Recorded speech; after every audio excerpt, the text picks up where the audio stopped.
There you go. Now we're live. Oh my goodness. Good morning, Tara. Hello, did you like my Instagram story? Oh, the Where in the World are Tara and Rachel? Mm-hmm. Yeah, that was pretty good. Lisa Wise guest, Florida, for you. Yeah, that's a good one because she pays attention because I was in Florida and left Florida Wednesday and drove up to the Outer Banks in North Carolina Hmm. and got here Wednesday evening and am here through Sunday morning. And I don't know, you said that you've been in the Outer Banks and loved it, right? Mm-hmm. And we've been here a few times now, and this is I can't say my favorite trip because my first time here was with family and it was awesome. But this is my favorite place. We're in this little house on an island, and the house is right up on a little inlet. And so, if you guys saw a little Steady State Network story that Tara did yesterday, it was included a little shot of the inlet behind the house that I'm in for a few days, and it has totally changed my perspective on the Outer Banks. Right? You think of the Outer Banks, and you think of the ocean and fishing on the ocean and all that. And this is like this quaint neighborhood, and you literally walk out your back door and you've got your own dock and can drop in whatever you want. And so my brain has been daydreaming about dropping in kayaks and singles. It's like 45 degrees today, but So hi, Bill, from Cleveland, and Sophie's here. oh, hey. So,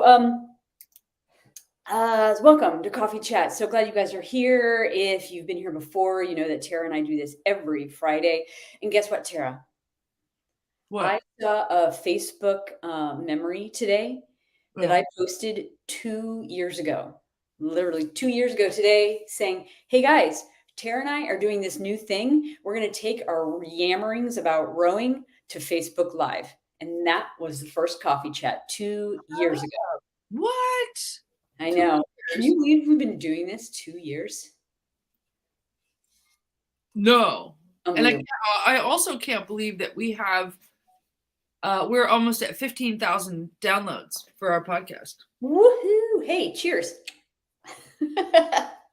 Um, So I'm awesome. It's awesome to see Bill is here. Bill Donahoe. I met a couple of years ago when I was getting involved with Go Coastal Rowing, which has not really taken off, but he is very much involved in coastal rowing and that whole scene. So thank you for being here and good Claudia morning. just joined, and Sophie's here.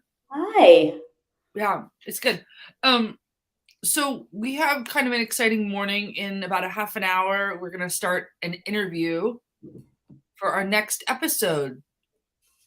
So Yes. first of all, the episode that's out right now, Allison Mueller, who rode her famous mother-daughter single at the Charles. Really endearing episode, really fun. Yeah, and we should say she is she's a highly sought after elite level rower. You know, we did not mention Tara for folks who do not know her that we didn't really mention in the episode that I think is kind of important. She's like she's got to be like 6'3". Like she's super tall. She's super tall. She's blessed with really great genes and has been running for quite a long time and is a former communications director for USRowing. And what really caught our eye was, you know, she's like 5 months pregnant, rowing ahead of the Charles. And so she talked to us about that and the work that she does. And that came out about a week ago. And like Tara just said, we are about to sit down for our next episode to talk with Isaiah Harrison. So if you are under the age of 25 and a boy, identifying boy, you know who Isaiah Harrison is. yeah. He is a what we call a phenom. He is 6'9". Speaking of height, he's from Idaho, and he's a really unique story in that his family, they're pretty self-contained. They're in Idaho, and they discovered rowing, and he discovered the single, and now he competes on the world level, and he's never been on a rowing team, Yeah. never been coached by I mean, I don't know if he's never been coached, but now he's part of US rowing national team. So I'm assuming he's being coached, but Yeah. his dad was his coach. His dad taught himself how to coach rowing, and he has all kinds of Concept 2 records. So he's just sort of this cool phenom. We're gonna have a little chat with him, find out more about Isaiah Harrison. We actually saw him. How could you not at the Charles? Yeah. I was like walking along, and I'm like, doot, doot, doot, doot, doot. That's Isaiah, and he always travels with his family, his entourage, his cheering squad. So we've got some fun questions for him. Yeah. Yeah, I'm super curious. Just about anyone that I can think of that I've ever talked to about rowing, like on water rowing, really, is someone who came up through a high school program, a collegiate program, learned to row as a master's, and then got into like racing at regattas. And this kid at 12 just got on an erg, and next thing he knew, he was pulling world records. And I'm really curious to ask him about kind of how do you make that move from being an indoor rower to learning to row, really in a bubble there in Coeur d'Alene, to like showing up at your first regatta and being like, hi, I'm out of nowhere. And I'm wondering if it actually probably feels a lot like other non-team sports like running or cycling or triathlon, where you may not train with a team, you just show up on race day and see how it goes. Yeah. One of my questions I wanted to ask him was, how are you part of the rowing community? Mhm. How have you, like when you're on the dock, are Yeah. you, do you guys hang out? Do the athletes hang out? Like when you're at a camp? Obviously you're a guy and you want to hang out, and you're at a camp, and you're like, how do you feel part of the community? Like when you travel to the global level, what's some of your who are some of your friends? Like, I'm assuming it's just like any other sport. You all kind of get to know each other over races. Like running is a great example. They're all training by themselves typically, long distance especially. And then yeah, so I had that question for him. If you're here and you have a question for Isaiah, let us know. We'll see if we can add it. Um, Gosh, I am just like, it's been a tough week. I don't feel very well, and Sure. yeah, I'm just trying to like keep my head up. Yeah. So we're going to talk to Isaiah. I'm going to try not to just talk too much about him being 6'9", but I do have kind of like a compare and contrast question because I'm 5'2.5". So I do have a question for him about something specific about height. Yeah, Going. And you know what I wanted to talk about a little bit, Tara? Uh, and I'm going to keep talking about this every Friday, basically, to get me on track and to get you and I on track and stay committed, which is our commit to fit in 2023. Something that you and I, it was like there was a spark of like excitement at Head of the Charles. We walked into the row cave. I don't know if any of you guys were there at Head of the Charles and you saw the row cave, which was just like all these RP3 rowers and like a wall of video and music. And we walked in and there was just like 15 gorgeous women on ergs doing pause drills, and it was just super hype. And we started talking about getting super fit in 2023. With that in mind, we are not under any assumption that we can maintain or achieve any fitness status that any 21-year-old can have. We are talking, for me, postmenopausal, 50 years old, I'm but I'm kicking off my commit to fit, by the way. I'm kicking it off with a colonoscopy on December 2nd. I know, my first. good to know. Everything's important to do. Totally. So good for you. And hopefully that'll be a clean slate and you'll be awesome Yeah. and ready to ready to rumble. So something that you and I talk about a lot is that, we've kind of been at this, meaning either, looking for our own personal fitness off the water or on water fitness for decades at this point, right? And we've tried everything, either rowing, cycling, swimming. You're into golf. I'm CrossFit, into, yeah, CrossFit, Pilates, yoga, indoor cycling. spin, all Yeah. these different things. And we kind of And I don't think we're alone here in that you get really into something for 6 months, a year, and it's awesome, and your body changes, and you like what you're seeing, and then you're like, oh, boring, or something happens, and you lose that motivation. So here's my theory on that. Yeah, Only do it for 6 months. yeah, So I realized this a couple of years ago. I'm like, okay, I'm super into indoor cycling, but it's a seasonal thing. mm, Like you only want to do it when it's crappy out. And it actually that informed me that 3 or 4 months was kind of the perfect amount of time to really dig into something. But you have to do it long enough to where you see results, yeah, right? But it's all cumulative in another way, if you think about it in another way. So hmm, I thought about the same thing. I was like, I'm just getting super burnt out. Like I swam for a really long time during COVID, and it gets pretty repetitious and boring and lonely after a while because rowing wasn't happening. mm, And I just think, set yourself up for success by only signing up for 6 weeks to do something. Like give yourself a 6 week period and then get it switched up. And they say that the more you like switch things up mentally and emotionally and physically, you actually benefit from that. sure, sure. When you try new things, you're turning on new muscles, and you're not relying on muscle memory. And so I'm definitely at a point at the end of this year where I really fell out of certain fitness habits, and I am trying to light a fire under my bum to get re-excited about some things. And I'm going to get back to the pool, but sometimes it's really little, like literally what ab exercise do I want to do? Because the ones that I used to do, for whatever reason, I don't like them anymore. Or I just can't motivate to do them. So I'm bringing back something that we used to do and haven't done in a while, which is Follow Friday. So if you guys don't already, I highly suggest you follow Rowing Strength on social media. Really great information there for free. And what I love is that this is Blake Gorley, and he'll put out a quickie little 15-30 second video with a little explanation with drills and exercises. And right now he's done a series of ab specific exercises. Nothing terribly challenging. It's just me saying, right, this is how simple it can be. And he's done a series of ab exercises that you do while you're on the erg, which I love because we're already going to be on the erg this winter training. And I'm not going to try and explain these drills to you, but it like the first few in his series don't require any additional equipment. You're just on the erg, and it's body weight, and it's turning on your core.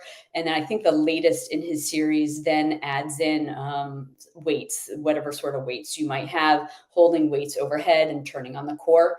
And you can do it right there before, after your workout, whatever works for you. So if you are looking for some ab exercises as well as other drills and skills things, definitely check out Rowing Strength on social media. He's awesome. Oh, and talk about tall. Yes, Blake is another tall guy. So I always kind of take that with a grain of salt when I watch him doing his stuff because he's like 6'7" or something. So Katie Brennan says totally agree, and so does Bill. And fun and engaging. Since rower movement patterns are so unilateral, it's like, how does this go with rowing and this and this and this? For me, frequent. She calls it side dishes. I love that. Are kettlebells, Mace. bass, Indian clubs, and bar. Oh, interesting. I tried bar once, and it was one of the most humbling humbling experiences of my life. I thought all of my tendons in my legs were going to snap because it was like pulse, pulse, pulse, pulse, pulse, Yeah. times 30. It's very challenging. I think things that were surprising to me were walking. So Yeah. walking, everybody really underestimates walking. And it's just something that you can do. It's free. You just have to have a good pair of shoes, the right weather gear. And it's really underestimated. Apparently, it's helpful in balancing hormones, talking to the postmenopausal folks, or the menopausal folks.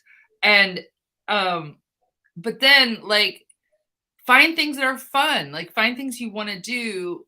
It's 100% better that you're doing 100% more than the person who's sitting on the couch. So Yeah. no matter what you do. But I think it's really interesting in how we have to psychologically justify it to ourselves. Like it has to be easy, it has to be fast, it has to not be intimidating. Like I kind of am like, let's do something really intimidating. Like let's do something like boxing. Let's Yeah. do something like, and for me, that's a 6-week jaunt. Like I'll do that. Like let's do boxing for 6 weeks. So I'm kicking off. Speaking of rowing strength, so Coach Will Ruth was part of those boys, Blake Gorley, and Joe DeLeo. And Will is the camp coordinator at Craftsberry now. He was here out in Western Washington University as a coach, and he put together a plan for me. And when I talked to him about it, he was like, "Yeah, you could probably just pick it back up, you know." So I'm gonna pick up his strength and conditioning plan. I did go to the pool Wednesday night for the first time. It's in the bubble. It's an outdoor pool, so it's in a bubble. Not too bad, not too bad. But I'm also having, has anybody watching had a baker's cyst in the back of your knee? Because word to the wise, I started wearing Hoka's, you know, those minimalist shoes. And I didn't realize that you're supposed to sort of slowly start wearing them, like a couple hours a day and not just like dive in. And my legs are so messed up from this. And like Achilles, calf muscles, my knee, everything is so fucked up because I dove in and was wearing them for 10 hours a day standing. Yeah. So, cautionary tale, if you're thinking about Hoka's or minimalist shoes, do your reading, do your research. Like make sure you do your research. I will say about Hoka's, and this is totally a tangent. So Hoka's are really for runners, and they have a variety of like thicknesses and different drops. They call it from heel to toe. But they are big, chunky soles, and a lot of people think these are going to be amazing for me because they're gushy or they're going to help me roll from heel to toe. And I love Hoka's because they have giant toe boxes, and I kind of need the room for my toes and my big toes. Maybe that's TMI, but I love Hoka's for big toe boxes. But a lot of people, when I started reading customer reviews, said like they're awful on your ankles.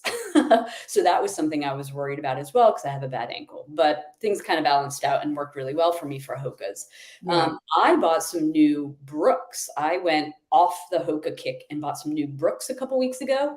I wore them all day yesterday, and my feet are killing me today. Oh, interesting.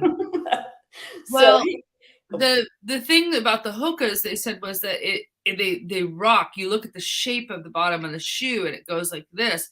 And what it was doing was it was forcing me to sort of pitch forward to like balance my posture. And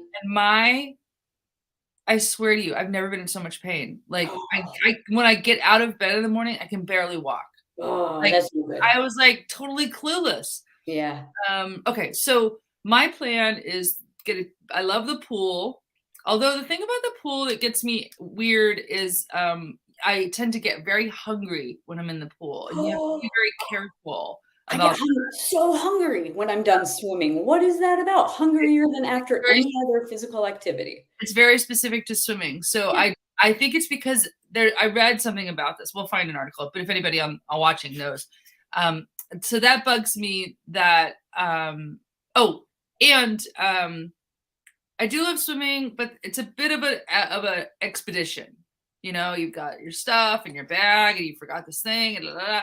I have a pretty good system. So if you're going to start swimming this winter, maybe Rachel and I can share what's in our swim bags because we have like the ultimate swim bags. I think I would assume that Rachel, yours is on par. I have a bag that's packed and it's my swim bag, separate from my rowing bag. Me too. Yeah. Me too.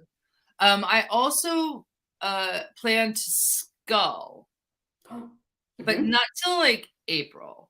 I'm gonna get into the gym and do erging with you. And unfortunately, I'm not excited about that, but of course, I will support you. We'll do it. You know what? I have a ski erg that's still in the box, and I was like, I think I'm gonna take the ski erg over to our indoor training center and set it up. Yeah, definitely. We learned a little bit of technique on the ski erg, right? Direct from the Dreistigacker guys up at Head of Charles. Yeah, we did. Before we get too far, I just wanted to say Christy chimed in about walking. She just said, I discovered walking has definitely increased my leg strength, especially up the hills. I agree. And I have always been a walker. I love, love walking. I got really into it about 7 years ago, even more because I got a dog. And then over COVID, like our schedules totally blew up during COVID, right? Like we didn't always have to be anywhere. Our schedules were really kind of wide open. We could do what we wanted with them. And I was able to find that I could take longer walks with the dog and I started enjoying it. I was like, what else am I doing during COVID? I'm not going anywhere. I'm not seeing anybody. And we started, especially on the weekends, doing these long, like random meanderings. We would walk for like 2 hours, 3 hours with the dog. And you know what? My bad ankle and my bad knee so much better today after years of long meandering walks with the dog. Yeah. So Yeah, they really just say that these huge cardio intense, like an hour on the treadmill or an hour on the erg or an hour on the elliptical is really not good for you. That it really needs to be more balanced. It needs to be, I mean, and there's just so much out there that I think when you're picking something to do, pick it because it sounds fun, you know? yeah, And inevitably, if you picked ping pong, inevitably you'll find a yeah, strength and conditioning program for ping pong sure. players. Like everything supports everything else, you know? Yeah, And this, I get a little weird about the whole like 7 minute hit workout on your floor, no equipment needed, and all that hype about that yes. stuff. But you know what? 7 minutes is better than zero. So get on the floor. You know what? I should tell people what my AB 100 is. Oh, sure. So, Tell us. so I'll tell you, AB 100. I was a personal trainer, actively a personal trainer for a long time, and when I taught Learn to Row, every morning they had to come in and grab a mat and grab a person that they hadn't talked to a lot yet and Learn to Row, and they had to get on the floor and they had to do AB 100. And AB 100 was 20 reps of let's see, 20 crunch, 20 bicycle, 20 scissor, 20 hip lift, 20 I have to remember what the fifth one was, but there's 5 and you just do them right in a row. Now the only issue with this that I have found with people is that they're all on your back. So, and so then what we would do is we would flip over and you would do a 3-minute plank. Ooh, Now, good. so no one can really do a 3-minute plank like right off the bat, right? It takes a long time to actually get up to that point. But what I told people was put your phone under your face and put on a 3-minute YouTube video, something inspiring, something funny, something stupid, cat video or something. And just put your knees down for 2 seconds if you need to, and then go right back into it. And pretty soon you'll be able to do a 3-minute plank. Like over about 4 weeks of just trying this. 20 crunch, 20 bicycle, 20 crunch, 20 bicycle, 20 straight leg lift, 20 scissor, 20 hip lift. Okay. That's good. We're going to have to get you to make that list and we'll shoot it out in our newsletter this weekend. I also like what you said there about like for folks who can't hold something for 3 minutes or maybe are new to a specific exercise, saying it's okay to take a break. That's something I do with my winter training as well when I'm coaching winter training. A lot of folks come in and I like to do scullers, seated scullers. I don't Oh know. yeah, I love sculler. So a lot of people right off the bat can't find the balance, so they can't do this full sculler. So I'll say that's fine. Start with finding your balance up and off your tailbone, and then when you're ready, we're going to start adding in the movement. Yeah. So also, a good way to train for scullers is Yeah. Russian twist. Yes. So, or a more static pose would be boat pose. So if you're trying to find that, because what you're trying to teach people with that is not to slump, but to like pop, Yeah. right? You want them to pop at the catch, Yeah. right? So you can teach them with boat pose. I think boat is so hard. I cannot do it, but maybe that'll be a goal of mine over the winter. I love in yoga when you go from boat to low boat to boat to low boat. That's like my favorite. I'm going to a yoga retreat in January in Mexico. Yeah. Yeah. Oh, that sounds good. Yeah, it's going to be good. Do we want to talk about we're at 29 after. So do we want to mention anything else? I want to mention our sponsors, Breakwater Realty, Concept 2, which just renewed their sponsorship. Woohoo! And Lake Washington Rowing Club, a very old and established institution on the West Coast.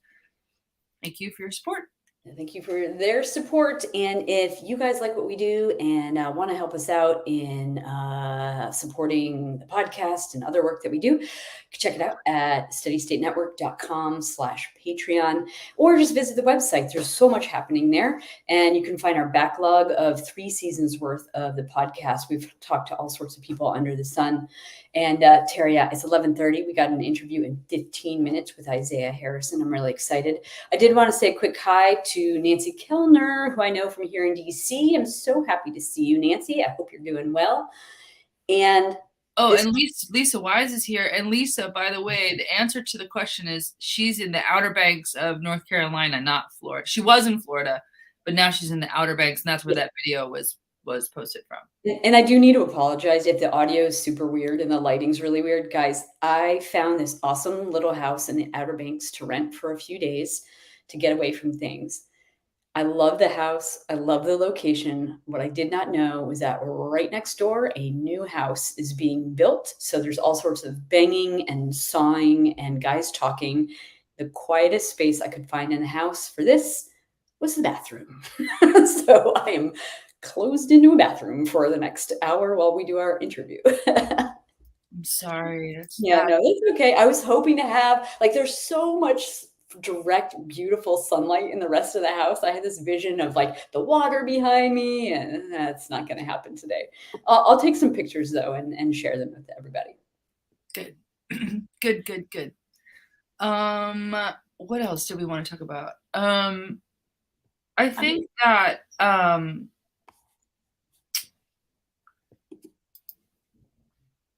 we have a couple of topics in the hopper. So we're always trying to put things together.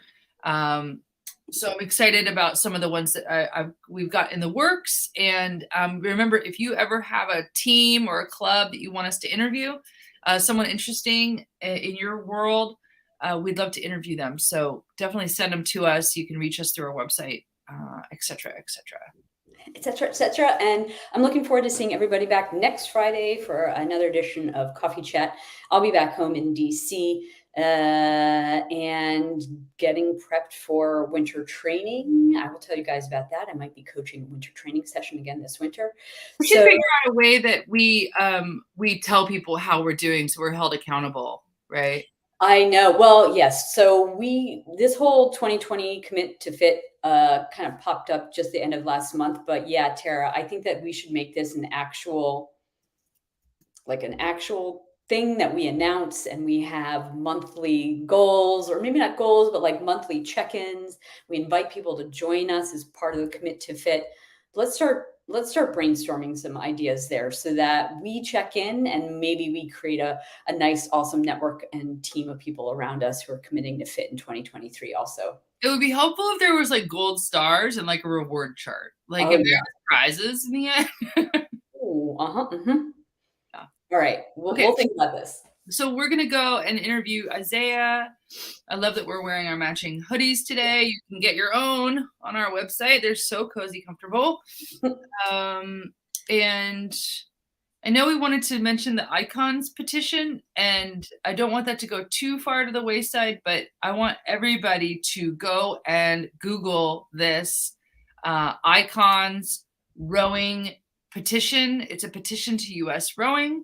Let us know your thoughts. We will be having a deeper conversation about this. They were distributing, I won't say propaganda, but I will say materials at the major regattas like Head of the Charles and Head of the Lake about their agenda. And so I'd like for everybody to go and form your opinions, and we'll continue to have a discussion about it. It's going to be a podcast episode, so look forward to that. Yep. All right, Tara, we got to get going and get ready to talk with Isaiah. But everybody, thank you so much for being here. We love when you're here and give us your feedback and take part in the conversation. It's always so much fun. Have yourself an awesome weekend. Let us know what you're up to, and we'll see you next Friday. See ya. Bye, y'all.